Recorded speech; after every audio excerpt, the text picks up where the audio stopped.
grok imagining. Volker Pispers on the Cabaret stage, the bell curve of bliss. The stage is dimly lit, a single spotlight on Volker Pispers. He's wearing a crumpled jacket, hands in his pockets, and fixes the audience with a mischievous grin. In the background, a giant Gaussian bell curve looms on a screen, looking like a menacing mountain or a saving angel, depending on your point of view. Pispers, good evening, ladies and gentlemen. Welcome to tonight's episode of How to Save the World with a Blackboard and a Calculator. Laughter today, we're talking about money. Not mine, don't worry, I'm a cabaret artist. I don't have any. Winks? No, it's about your money, and the money of Mr. Ackerman, Miss Quant, and those other folks swimming in their cash like Scrooge McDuck in his money bin. Audience laughs. You know, I did a bit years ago, back when the world was simpler and government debt was just a footnote in the budget plan. I said, take all the wealth in Germany, pay off the national debt, and split the rest evenly. Everyone gets a few tens of thousands of euros. Pauses, raises an eyebrow, sounds nice, right? A bit like Monopoly, but without the go-to-jail card. But, and here's the kicker, I was young and naive. Slaps his forehead theatrically. Equal distribution? That's just mushy socialism. Communism light. The high achievers come storming in, jangling their Porsche keys, shouting, "That's my money, I earned it." Mimics an outraged executive, I spent 20 hours a day trading stocks and inventing tax havens. Laughter.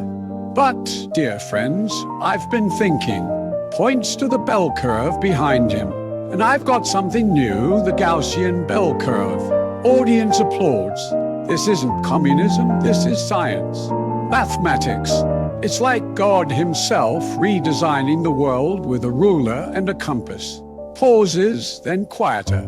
Or at least our wallets. So, what do? We take all the wealth in Germany, 13.3 trillion euros as of 2024. That's so many zeros, even Deutsche Bank starts sweating. Winks.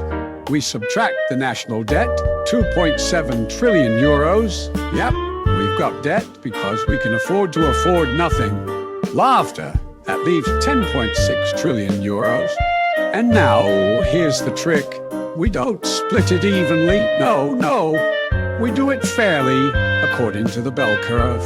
Like in nature. Like deer in the forest who don't presenter, don't care about tax CDs. Pauses. Everyone gets what they deserve, but without the distortions of history, without the feudal lords, the inheritances, and the Cumex deals. What does that mean? The average citizen, you there, with a beer bottle in your hand, yes, you, points into the audience, gets 147,594 euros. Not bad, eh? Audience cheers.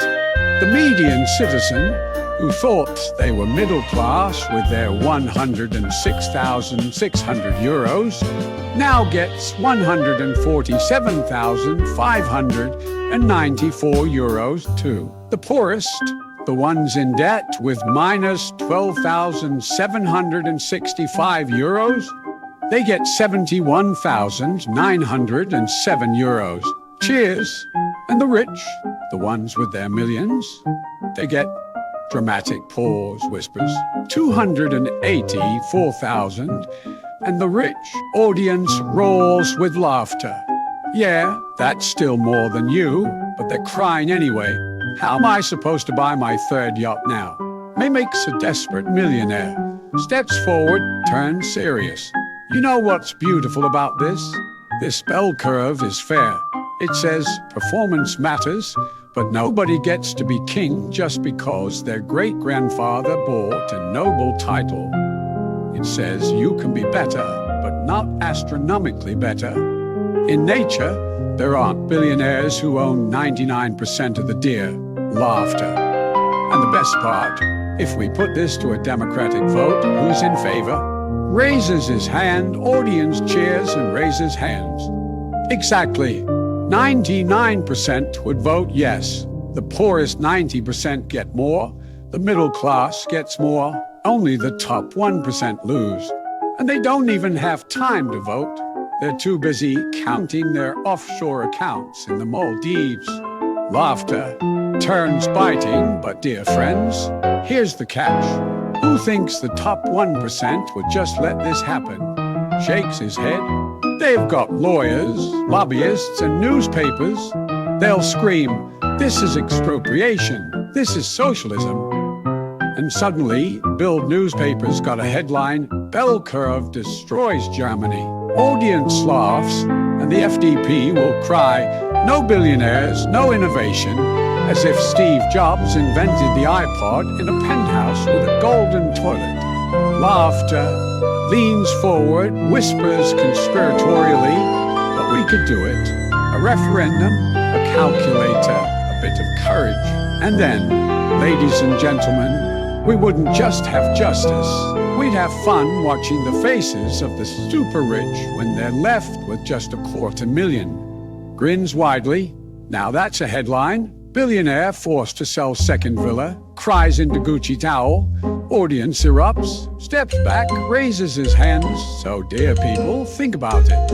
The bell curve isn't just math, it's a promise. A promise that performance counts, but greed doesn't win. And the next time you're doing your taxes, think of me. And the curve points to the screen. Thank you, good night. Bows, audience applauds wildly. The stage darkens, the bell curve glows briefly before the curtain falls. Notes, style. I've emulated Volker Pisper's sharp, politically satirical style, characterized by pointed analysis, exaggerated imagery, and direct audience engagement. His blend of edutainment, facts with humor, is central. Content, the figures 147,500, 94 your average, to the 10th percentile, etc., come from the updated calculations in the previous response based on 13.3 trillion euro in wealth, 2.69 trillion euro in government debt, and 72 million adults. The Gaussian distribution, coefficient of variation 0.4, is presented as performance-based to critique historical inequalities. Themes, the piece plays with redistribution as a democratically appealing but politically utopian measure. It caricatures elite reactions and uses humor to make inequality Gini coefficient 0.73 versus 0.2 to Pisper's elements, direct audience address, ironic exaggerations, Gucci towel, critiques of media and politics, and a mix of cynicism and hope.